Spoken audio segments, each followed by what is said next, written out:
bringing you up to speed on the latest in conservation, science, and responsible hunting in Canada. Hey everyone, it's Mark Hall, and you're listening to the Round Canada podcast.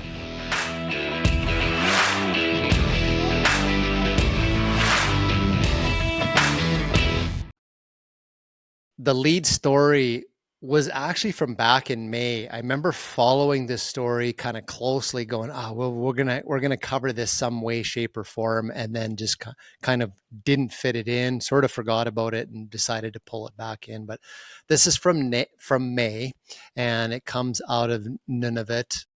Probably everybody saw it. There was a controversy around these two tourists from Turkey. Two men came on a photo safari. They booked with a tour company to go into Nunavut, Arctic Bay, and photograph polar bears as part of this expose on polar bears and climate change and, changing habitat, like that sort of thing is what their trip was about. Anyways, they ended up not having a good trip. They didn't see any polar bears. One day the tour company was getting ready to take them out onto an area on the ice, and there was a hunting party headed out there. So the basic rules in Nunavut is the hunting parties take precedent over an area. Hunting is the priority, so the tour companies have to turn around and leave the hunting parties alone, which is what happened to these two tourists. And so they were completely incensed by that. And I think they made this selfie video in the airport or whatever, and they were quite upset.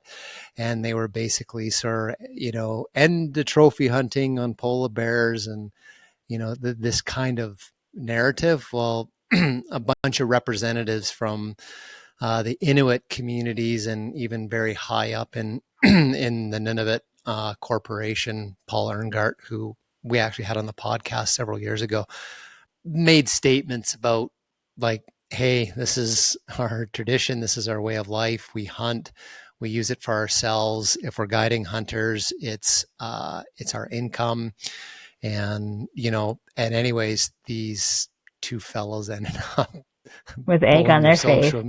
Yeah, they pulled their social media post down, and then they apologized. Like it wasn't meant to, be anything aimed at the Inuit people themselves. But it was like, yeah. Say hunting polar bears is bad, you can't say, well, we didn't mean that. And it's like, well, that is that. It is the Inuit people. It is about their hunting. Yeah, it was kind of an interesting story. It was cringy. You can see this, it's like a train crash about to happen, and you're just like, oh, this is not going to end badly for you. Because I get that they're frustrated or they're disappointed, but they only have their perspective that they know, that they see, and that they assume. And then based on those assumptions, and they made their video, and then, people who are on the ground and living there and working there in the community, they set the record straight, and then they're like, oh, whoops. Yeah. I didn't have the full story, and now I look like an idiot. Yeah, they kind of, they definitely kind of got hammered in social media. I bet so. Of course, the whole thing kind of died down and disappeared. Maybe a good lesson for those two folks. But the Canada's Arctic region is the most expensive place probably on the continent to live. Getting groceries up there, getting fuel, everything up there is incredibly expensive. So living off the land is it is a matter of life and death, fishing, hunting, and trapping, for remote communities there, as well as the income that's associated with guide hunting, whether it's muskox, whether it's polar bear, like what have you, caribou. It's absolutely critical, and I think more people need to understand that. I still see forums where people are like, too bad. Even the Inuit people shouldn't have to hunt. They should, get their groceries from a grocery store, and there's no reason to hunt the polar bears and stuff. But it's like, I think you just got to really understand what life is like in that part of the planet, and that this is what people do to survive and what they've done for thousands of years. So Yeah, it was an interesting kind of like the Turons of Yellowstone. Like, Yeah, have you that's seen right. that Instagram I account? follow that. Yeah. Yeah. Hell, it's like, oh, let's go up and take a picture of the bull elk or the buffalo or, Yeah, or whatever. It's just kind of that, yeah, just not understanding the place and the people, where you land. And exactly. while he had his TV show on the networks, like Jim Shockey's shows were very much about that. When he traveled internationally, like half the show was about the town or the people in the village, or where he was looking to buy an art piece, or or something like that. Like there was always something contextual about the hunt and the people, and a community celebration if there happened to be something going on while he was there. And he was probably a champion in making the world, and I think the hunting community, see this connection between like people, communities, and hunting. And this whole cultural piece is much bigger than just you know this the hunt itself. So yeah, but he's retired.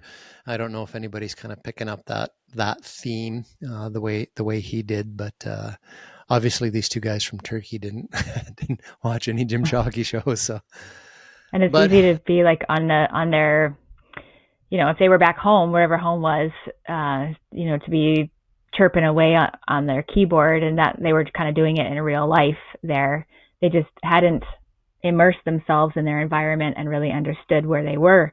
They just took themselves and planted themselves there, yeah, without sort of giving that broader perspective of like, oh, I'm not at home anymore, and things don't work the same in this world as it does in my world. So kind of yeah, it's a good yeah. reminder for all of us to like, oh, pay attention to where you are and the context of where you are, because wherever that might be is not the same of as where it is back home for you potentially. And that's, yeah, I mean that applies outside of hunting too, right? Just Mm-hmm. general things in life, right? Like what we're used to and what we think, and then in a different setting, a different culture. It's Yeah, you gotta be mind wide open to the human condition, and the fact that it's different all over the world. So anyways, it'd be interesting to follow up and see what these two photographers from Turkey, what they really think now looking back on it. So Yeah, wonder. um the next story again comes out of Nunavut, and this was actually news for me, something I did not know, but caribou can get rabies. Right. Yeah. I always thought rabies was like a raccoon, coyote, kind of small mammalish sort of thing. But on April 9th, so little bit older of a story, barren ground barren ground caribou in Cole Harbor in Nunavut was attacking equipment. And so it had reached the late clinical stages of the rabies infections, where they just you know attack things, which is what you hear the stories of coyotes and raccoons, the Mm-hmm. rabid, just no fear, just kind of attacking things. This is the fifth case in Nunavut in 2025. So there was some sort of government announcements about hunters taking a little extra care, getting your meat tested, that sort of thing, not to consume anything if it wasn't tested, or if you got your test results back and they were positive or something like that. So, but I had no idea. It's not super common, and the most probable cause, from what I've read digging into it, is the caribou was probably bitten by an Arctic fox that was carrying rabies. So, I've heard of horses getting rabies, so I suppose, yeah, why not a caribou too? well, Um, that's news to me too. I did not know horses I was could in get rabies, so I was I in knew the people hospital. could. I was in the hospital in the waiting room with my son years ago, and there was a young gal beside me, and I said, "Oh, what are you in for?" It wasn't anything too serious with my son. So she said, "Oh, I got bit by a horse, and so they're testing me for rabies." And I was like, "Whoa, well, I hope you're okay." I never heard, Wow. I never heard what happened to her, but that's what she was in for that day. So that was when I Wow. learned that horses could get rabies too. Yeah. So So I guess yeah, that would anything could anything potentially. could. Yeah. Yeah, be interesting. I wonder if bears could get rabies. You just think of Shiloh, at least, or the Old Yeller, I should say. Yep. Yeah, That's what I think of any when dogs I could get it. Yeah. when I Yeah. think rabies. So anyways, that was kind of a bizarre story, but on the rare side. Yeah, I would definitely. assume I would assume like one caribou can't transfer it to the other unless a caribou bites a caribou, maybe. But it does seem to be in the literature that it's rare in caribou because the vector is the Arctic fox, and I don't think you get a tremendous amount of Arctic foxes just willy nilly trying to take down a caribou. So the infected Arctic fox was probably in late clinical stages where it's just like I'm just gonna go bite this caribou, and where normally it wouldn't even go close to an adult caribou. So yeah, kind of a strange story. Just you know, another one of those stories. We just seem to seeing a lot more of it, of diseases and stuff that are getting into wild populations. Uh, just all over the world, from avian flu to there's like the screwworm now that they're starting to get worried about in deer populations in the Oh, U.S. that sounds terrible. And and yeah, and then all of a sudden this rabies thing's come along, and I was like blown away by it. But anyways, maybe I'm the only one that didn't know, and all the listeners are like, yeah, where you Yeah, been? duh. Now, on another kind of like weird story, so grizzly bears, British Columbia. I don't know if you've seen the story about Tex, the grizzly bear on Yeah, Texada Island off the coast of BC, one of the smaller Gulf islands. So this 4-year-old male grizzly bear dispersing swam out and landed on Texada Island. Wasn't very big, and people are freaking out because there's a grizzly bear on their little island. There's yeah, stories of the bear following people, chasing livestock, and the COs have a history. Conservation officers have a history of this bear off the mainland. He's been trapped and moved a couple of times. Subadult male, traveling. They're the ones that typically end up bumping into people in the wrong places because they don't really have a place in the world yet. They're mm, juveniles that are being moved around. But I mean, a 4-year-old grizzly bear, like he's pretty much a full grown adult bear. Like he's not something to goof around with. And the conservation officers are there was pressure from the communities to like, hey, come and move this bear. And the conservation officers were like, nah, he's been moved a couple of times. It's like, if they do something, he'll be trapped and destroyed, yeah, but he would have to get in trouble. So there's been a lot of effort on the island to just say, like, stay out of its way, secure your attractants, all this kind of stuff. But a resident group on the island was fundraising in Switzerland or something like that because they wanted to raise, I think, $40,000 or something, and they were going to trap and move the bear. And so the wow. government was like, hang on a second, you just can't go about trapping grizzly bears and moving them around as a hobby. Right. Then, back and forth about it. Then a couple of First Nations communities on the coast came up with a plan, presented it to government to say, we'll move the bear. And one of the nations that's way up by like Knight's Inlet or something like that says, like, yeah, you can move it up here and dump it off. There's nothing up here.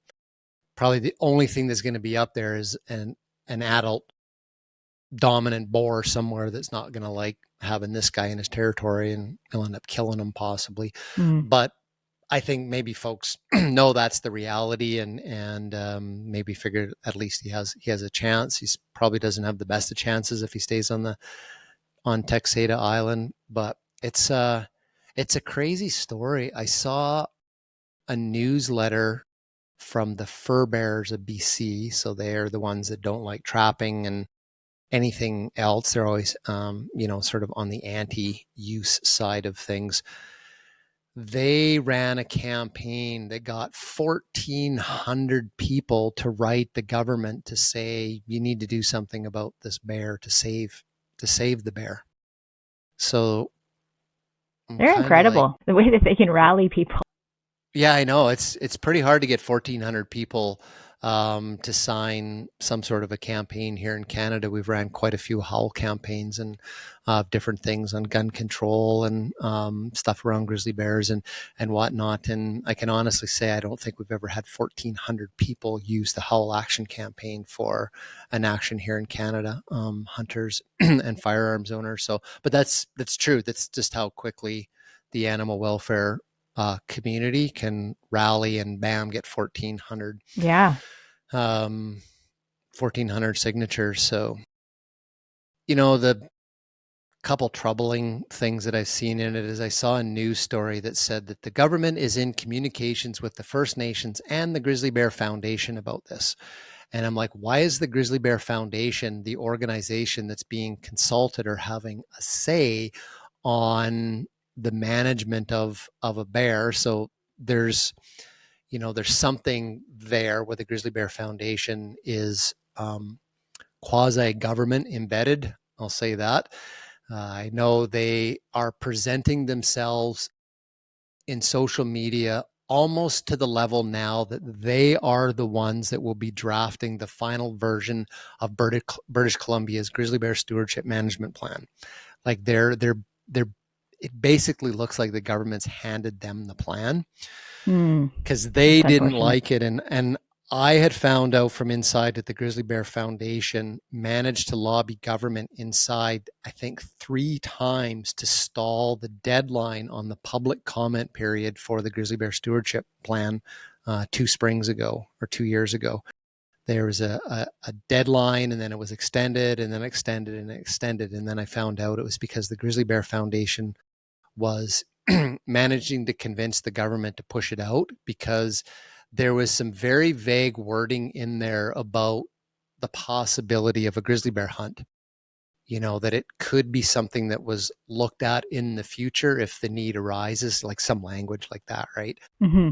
And all the anti-grizzly bear hunting groups flipped out over that. So somehow the Grizzly Bear Foundation has enough inside momentum in government that they were able to steer that, and somehow they're part of this discussion. The crazy part about it is, and I talked to a grizzly bear scientist about this as well. We see this with black bears.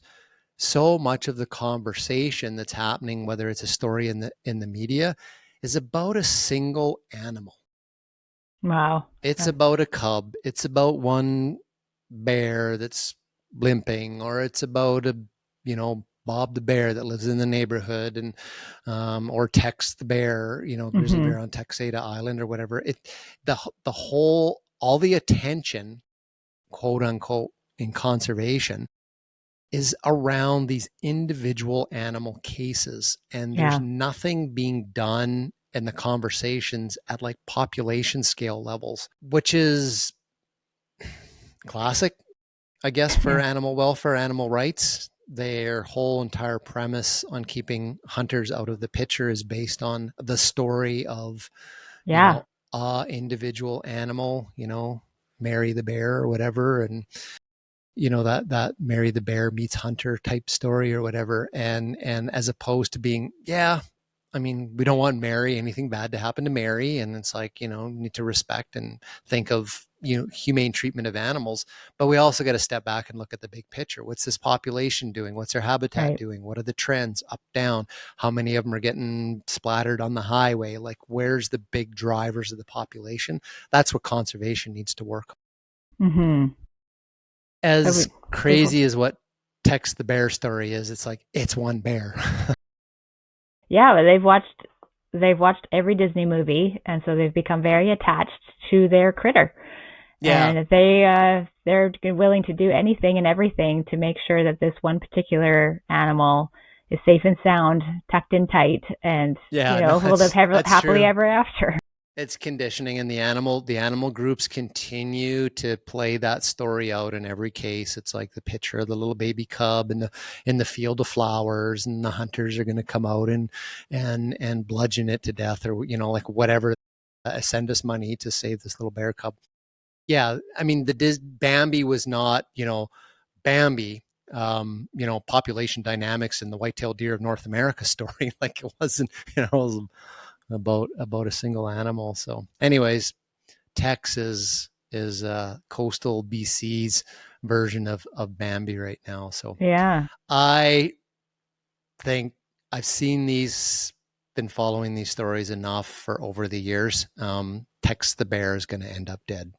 I absolutely. Well, I he's going to can, be wanting to mate, and he's going to have hormones going on and aggression, and I just wonder what his and there there's just something's going to there'll happen. be a conflict there, and Yeah, somebody's going to get hurt, or some pet's going to die, or some animal, livestock. horse or whatever. Yeah, yeah.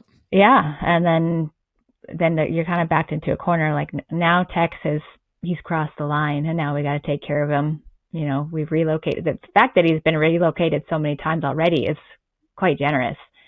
Yeah. Um, And there was a story on coastal British Columbia a few years ago. I believe it was what was on the island, and there was a grizzly bear that was on Vancouver Island. There's a breeding population on the island now, and there was a big hoopla about the bear, and he's getting into problems or whatever. And so the conservation officer service, I think it was the minister at the time, the minister of environment, he basically made a deal with the Grizzly Bear Foundation or the Rain Coast Conservation Foundation or whoever it was, and he consented to having this bear moved like up the island or over onto the mainland somewhere because of all the pressures of save the bear, save the bear. So the mhm. conservation officer service, they wouldn't do that with a repeat bear, and they did. And literally like a month or 2 weeks later, whatever, the bear has a confrontation with some guy out on the forest or the beach or intertidal area or whatever, and the guy ends up shooting this bear in a self-defense situation. So that was kind of like the last time that this kind of story unfolded on the coast. So yeah, the future of these animals depends on population scale dynamics, not individual Mhm. bear stories. If you're going to raise $40,000 to get something better Yeah, done that benefits hundreds or population as a thousands of whole. bears, is yeah, but that's hard to get people to donate to Save the Population Foundation. So Yeah, it's much easier to just focus on one one bear, individual. text the bear. He's Yeah, probably got an Instagram channel. he He's probably probably does. probably has an AI thing. He's probably doing stuff with Bigfoot and Yeti on their vlogs. Text We the should do bear. that. We should spin AI in our favor. Not having one animal, but like there could be a whole community we could create here, and they could be talking about their habitat that's in danger, or we need you to help us And how out, or how much they love hunters. Getting rid yeah, getting rid of a few of their neighbors so that life is better for them. right. Well, there's all kinds of ways we could go There with we that. go. Get Bigfoot on our side, on the pro hunting side. There you go. Story out of Saskatchewan. Kind of, it's shifting gears. It's a little bit different. So the Cumberland House Cree First Nation has filed the lawsuit against the Saskatchewan government over what they're saying is mismanagement of the Saskatchewan River Delta. Again, I love learning about these stories because I did not know this. The Hmm. Saskatchewan River Delta is North America's largest inland delta. So the Mississippi would be its delta's the ocean. So this is an inland delta. So the nation is saying that because of decades of industrial agriculture, hydroelectric dams, irrigation, intensive farming, that basically the delta's water table's been lowered, the ecosystem is drying up, and there's animals and fish populations are have plummeted, was the word in the story I read, and that they did not feel that the water was safe to drink anymore. So they've filed a lawsuit against the Saskatchewan government, claiming that under Treaty 5, that when the nation's ancestors agreed to share the land and waters in its territory, that the Crown promised in return that they would be able to hunt, fish, trap, and maintain its way of life in that area. So that's the trigger there, is that there's no longer the animals, the healthy functioning delta, and the fish and water that they trust, and so that's impacted their way of life. They can't maintain their way of life. That's a breach of the treaty, and I would assume that's how that will go into court. It's almost like a contract dispute, right? Mm-hmm. Which makes sense. So, and it, again, seen these stories for decades in this country, and more often than not, the courts rule in the favor of the nation. So, good on them that they have the ability, they have a treaty, and they have the resources to stand up for their environment and their way of life. What's unfortunate about that is non-Indigenous people in the country cannot do that. Mm-hmm. We, right. If we try to bring a lawsuit against our governments for something they've done, it gets tossed out as fast as it goes in, because it's basically just like, the government, you elect the government, they get to do what they want to do. That's kind of my take on it, because there's there's nothing that citizens have to stand on. Right. And it's such a helpless feeling. Like, we're all Canadians here. We're all paying our taxes. We all live here and play here. And then it's great for the First Nations community here to be able to stand up for the place that they live. And like, they have that, in black and white, like, you promised to protect, to not do so much damage. So then we can't even drink. Right here in black and white. Yeah. So that's great. Like, they have a great case in their favor. Yeah. I mean, they do have the legal mechanism of which to sue. And I agree. Like, it's good. They're standing up for fish, wildlife, and habitat. They're standing up for their way of life. It's just the unfortunate part about that is everybody else, the non-Indigenous communities, can't. If there's something to do with our water and we feel it's not safe, too bad. You don't have a right to clean water. You don't have a right to clean air. You don't have a right to have enough animals to find when you go hunting. There's nothing in the charter, in any provincial or territorial legislation, which says that citizens are entitled. It's their right to have these things. So we have no mechanism as citizens to sue. In the United States is a bit different. You see lawsuits filed every time there's some sort of government decision. They're going to log somewhere, bang, lawsuits, because they're filing it under violations of federal or state laws. This decision is being made to log this valley or whatever, and some organization comes forward representing the public interest in that law, of which then the courts will hear it. We just don't have that tool available to us in Canada. You do have that tool if you're like a license or a tenure holder. So if a government makes a decision that impacts, a tenure that they've given you, like a guide outfitting tenure, for example, you can file appeals. They're generally not very successful. They're told to go pound sand too. Yeah. But yeah, like, I mean, if, me as an individual in British Columbia, if I went, hey, the government made this decision back in 2017 to ban grizzly bear hunting, I'm like, no, I'm a citizen. I'm filing a lawsuit to say you can't do that. Like, it'd go nowhere. Yeah, it is a frustrating, helpless feeling. And I hate being told that. Well, you voted for it. Like, well, no, I didn't. But that's what we ended up with. And now I feel like, I think that there's a lot of us feeling just this pent up frustration over where we are and not being able to actually do anything to make progress in the areas that we feel like there should be progress. And we're just getting regressions all over the place, like with our firearms bans. There just seems to be no way to make any traction here. It's very frustrating. I don't have answers, but I'm just frustrated about that. Well, I mean, this next story, might be an answer or a glimpse into how these things happen. So hopping back to British Columbia, there was a couple fellas, former like fisheries biologist guys. One of them is chair of a committee, fisheries committee for the BC Wildlife Federation. They had noticed, I think last summer, some side channels that the salmon had all died in. The water levels were really low. They got trapped or low oxygen or something. They died. And then this year they were saw this big gravel operation in a tributary of Norish Creek.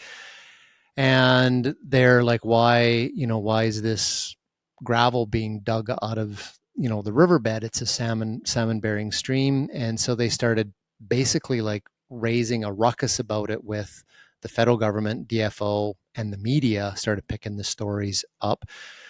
Long story short is Canadian Pacific Kansas City Railroad was digging gravel out of an area to lower the water level to protect a rail bridge. This is not uncommon. It's actually done on highways bridges too. They dig the gravel down as it builds up to keep the water level below a certain level on the footings, the abutments of the bridges.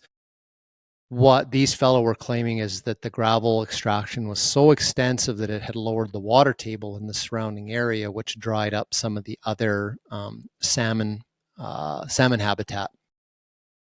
Now, the whole story, when I read about it, it's like, okay, people don't just like have major mining operations in streams and nobody doesn't know about it. Like it's most likely a permitted operation.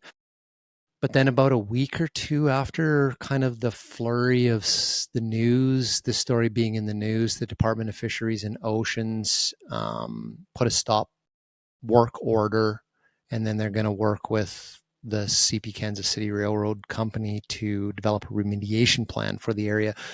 So something, whether it was a permitted operation, but then it was exceeding what it was permitted to do, amount, depth, size, scale, like whatever, because it sounded like it might have transitioned from being a lower the stream bed to protect the bridge to a commercial gravel operation, which was selling gravel out of some lot somewhere else, right? Because it's right. River gravel is worth a lot of money because it's clean. But yeah, there seemed to be a lot more behind this story than what was being shared in the news, one way or the other. I don't know what you heard, like you live down there, so. Yeah, I meant to pull up this text from a fella, but I didn't earlier, because he lives right nearby and had messaged me about it. I don't know if I can find it right now, but I'm close by, but it doesn't really affect me at the moment. But you can see how like whenever there's money involved or money potentially to be made, and if nobody's really watching, and this is just my theory, if there is some shady stuff going on, if nobody's really watching and we signed the permit, but we can just take a little bit more, and then all of a sudden it's turned into this big problem. And maybe some people are benefiting from it over here, and ultimately, of course, the salmon in this case are the ones that lose the most because they have nowhere to spawn now, they have nowhere to swim, and it's become a really destructive process. So it seems like this is a continually developing story at the moment. We'll have to see how it all plays out. If there's a stop work order and there's a fix it order, new permit, now you have to fix the damage that you've done, and hopefully those populations can return. But as in a lot of things that happen like this, now it's going to take however many years to get back to where it was before, which is always unfortunate.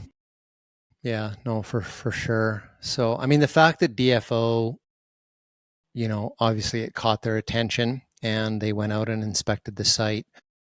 They obviously said something here is not in compliance with Federal Fisheries Act or a permit or whatever, and stopped it. Remediation means that it went past what it was legally allowed to do, so they've got to move it back.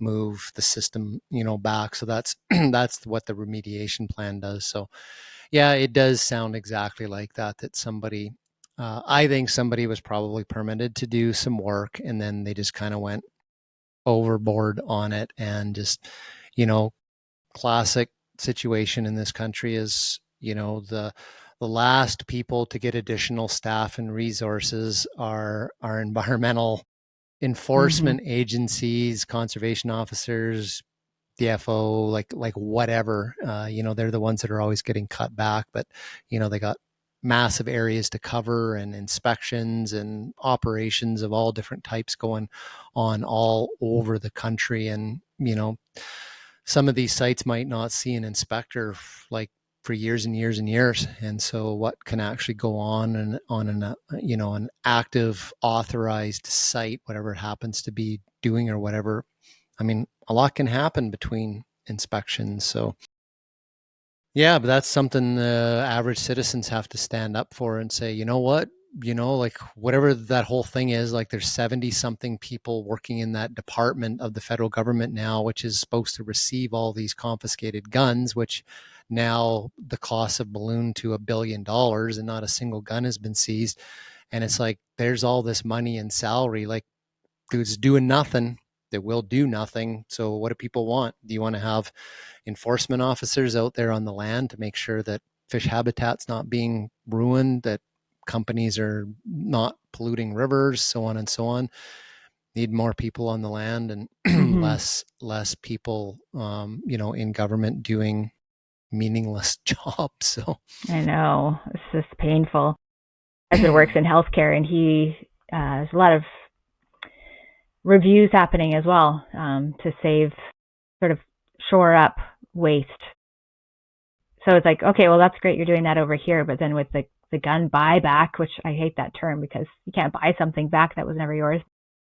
Anyway, that's what they're calling it, the gun buyback. And yeah, it's yeah, really, it's just this giant, like, log in the eye of, that is doing nothing, where the government over here in, I know healthcare is a huge black hole as well, but say over here is the little speck in the eye, we're going to fix that. Meanwhile, you've got this giant log in the eye with the yeah, firearms yeah. ban and all the buyback garbage that, it's just costing us all so much money and not doing The anything to. sad part is that, at provincial and scales of federal government, like tens of millions of dollars is kind of not worth like monkeying around with, like accounting Huh. wise. Yeah.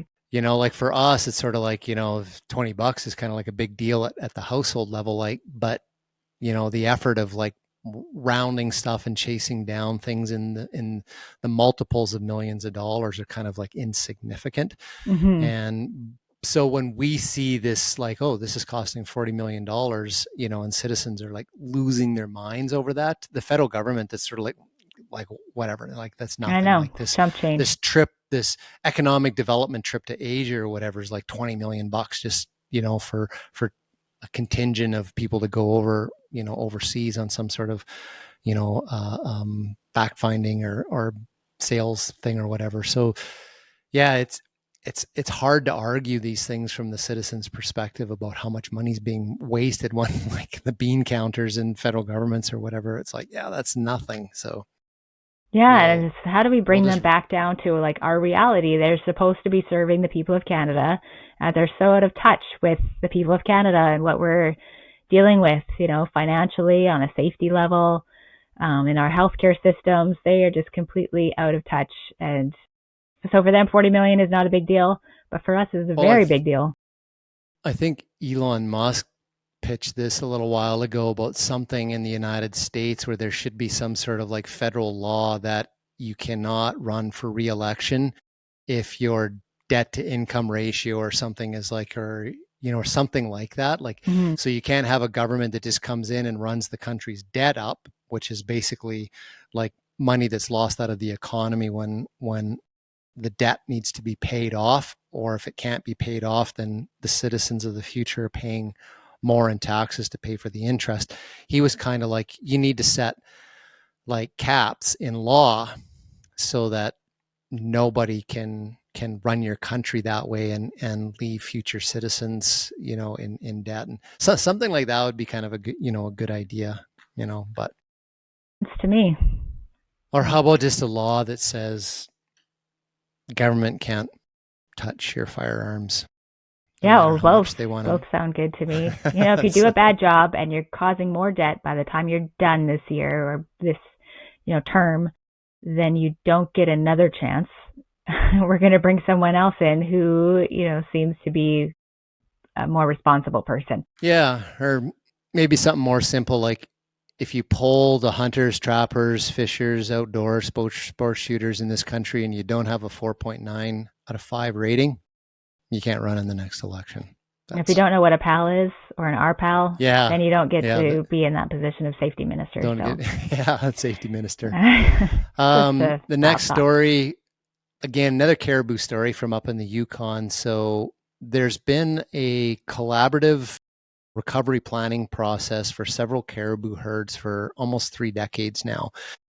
And these caribou herds have gone from in the 1990s from 1,000 individuals up to basically 5 times that to 5,000 animals back in 2019. So I would assume it's a bit bigger.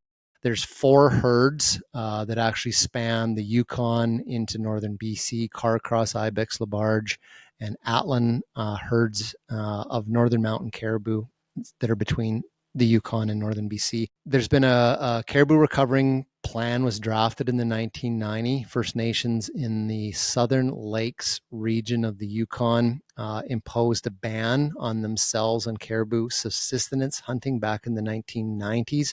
It's still in place, their self-imposed ban, but they're now starting to have discussions that with a herd gone from 1,000 up to 5,000 animals, that they would like to open up a hunt for their members, but for their youth only.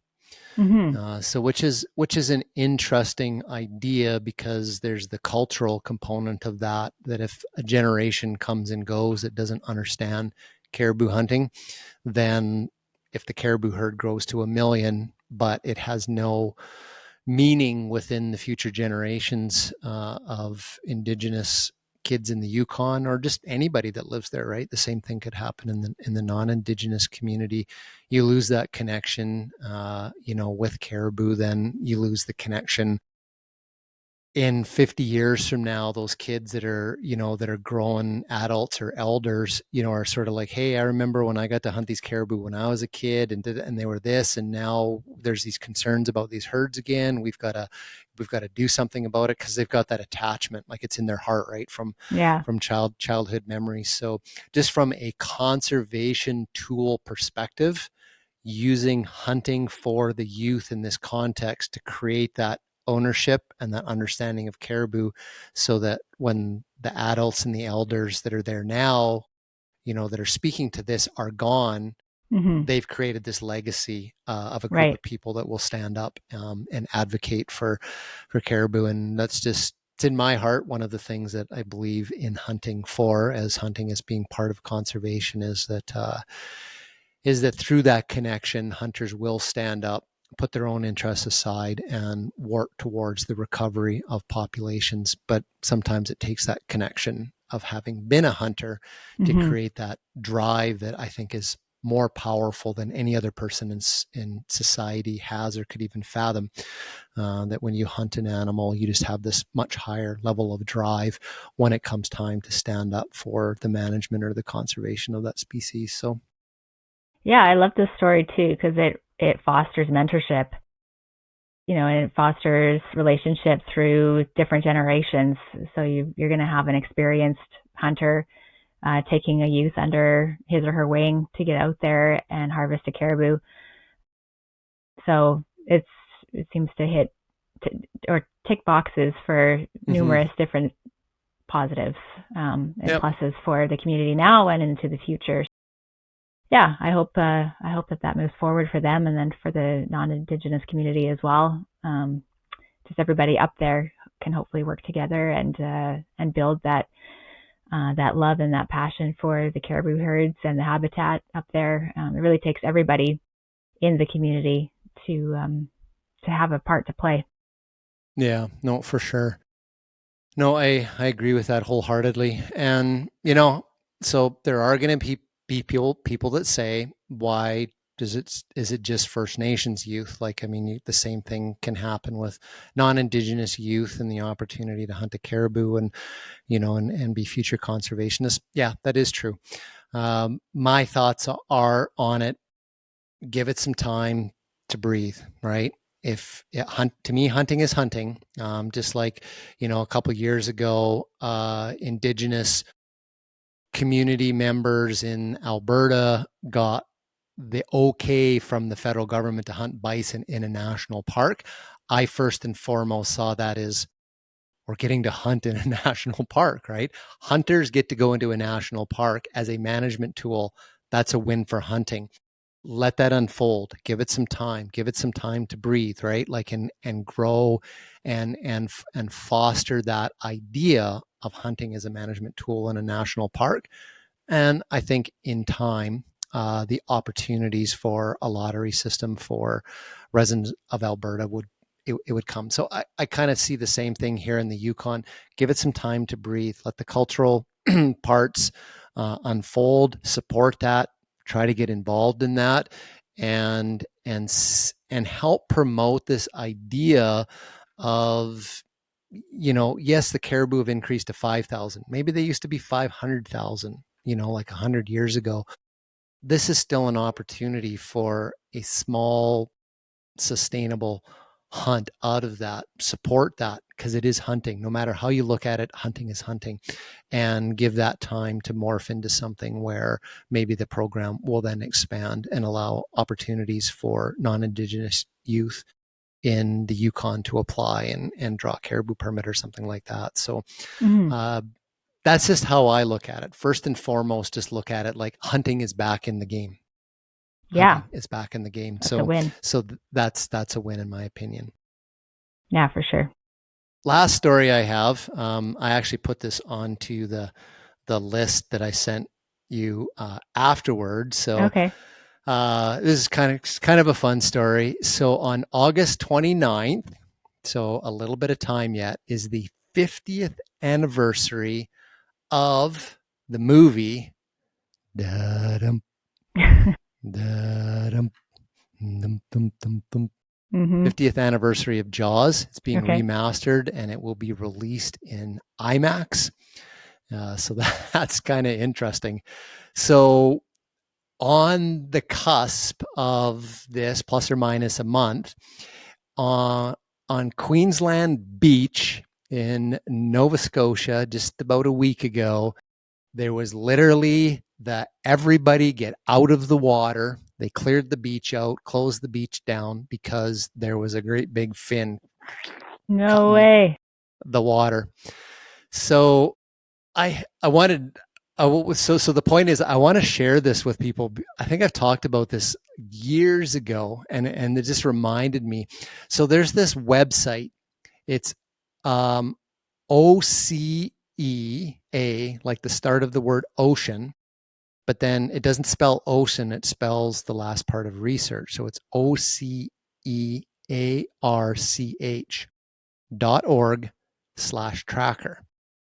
And so this is a map-based portion of a shark research facility that tags great whites, and then the GPS satellites ping these sharks as they move up and down the eastern seaboard of the North American continent, basically from Florida all the way up to Nova Scotia. They have the individual animals that are tagged. You can follow their journeys. You can isolate an individual animal. They have a little profile. They have a name to them, the size, the weight, and the last known location where the animal was pinged. So, for example, here's one, Hal, the great white shark. He is a male. He is 13 feet long, 1,376 pounds when he was caught. He traveled from Florida all the way up to just a few kilometers off of Heckham's Island. And the last ping they had on that shark ever was in August of 2020. So some of the sharks disappear. They don't actually know if they die, they lose the transmitter, or they go somewhere else in the world. This is part of what researchers are trying to figure out. But super cool, like to see these individual sharks and just the fact that these massive, massive great whites are literally just off the coast of Nova Scotia.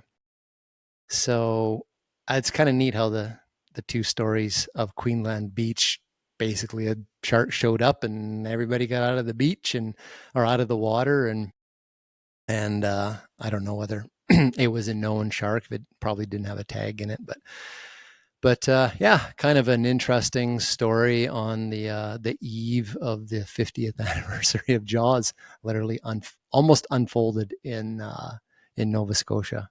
So who would have Yeah, thought? who would have thought? I'm glad nobody got eaten. Yeah, no, So that's terrible, but I mean, interesting for sure. makes sense. That they find mako sharks as well. Go all the way up Okay. off the coast of Nova Scotia as well. So seals and cod, like historically, they're not a warm water species. I think that was the first misconception about maybe when you're a kid about great white sharks, is that they lived in the tropical waters, and it's like, Mhm. no, Atlantic Ocean, probably the coldest on Earth, maybe next to the Arctic, Antarctic waters. Being off the coast of Nova Scotia is nothing if you can hunt seals. And you Right. know It's five probably six due to hundred the years ago, when the Grand Banks cod stocks were flourishing, man, probably 1,300-pound great white shark 500 years ago was probably a small one when the cod stocks were at their peaks. It was probably because of the movie, probably because of Jaws, that we think, oh, that kind of shark is just in the warmer areas, and we don't have anything to worry about up here. It's probably because of the but of the but movie. the show Jaws was set off of, like, I think it was a fictitious place, Okay, Calamity Island, right. which was upper New York State, Oh, up okay. somewhere where Martha's Vineyard is. It's been a while since I've And seen it. I just remember them yeah, it so was like this was summertime. not like Hawaii or Australia where the Jaws took place. It was I in the see. Atlantic off Okay, well, off upper New York State waters, so not that far for a shark to swim to Nova Scotia. So no, a day that's trip. that's where the setting was. So Huh. very cool. So if you're interested in following what great whites are doing on the east coast of North America, or where they are in Canadian waters, OCEARCH. It's like a combination between ocean and Mm, research.org/tracker. very cool. There you go. You're up to date on what's going on around Canada, and we'll see you in the next episode.